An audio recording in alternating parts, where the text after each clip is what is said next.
যেই তিনটা রোগ হলে বুঝবেন আপনি জান্নাতি। সুবহানাল্লাহ। এই তিনটা রোগ যদি আমার আপনার মাঝে দেখা দেয় তাহলে বুঝতে হবে আল্লাহ পাক রব্বুল আলামিন ওই সমস্ত বান্দা বান্দিকে আমার আল্লাহ খুব বেশি ভালোবাসেন। আল্লাহ তাআলা যাকে ভালোবাসেন আমার আল্লাহ তাকে দুনিয়াতে বেশি পরীক্ষা করেন। এই তিনটা রোগ হলে বুঝতে হবে আল্লাহ পাক আপনাকে অত্যন্ত ভালোবাসে, এই রোগগুলো আপনাকে উপহার দিয়েছেন। এর মাঝে একটা হচ্ছে ঠান্ডা জ্বর।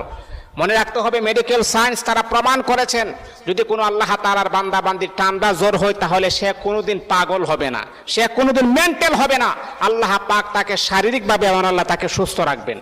2 নাম্বার হচ্ছে যদি কোনো ব্যক্তির চুলকানি হয়, খাদ্যানি চুলকানি যদি কোনো ব্যক্তির হয় তাহলে মনে রাখতে হবে তার চামড়ার নিচে কোনোদিন ক্যান্সার হবে না, তার স্কিন নষ্ট হবে না।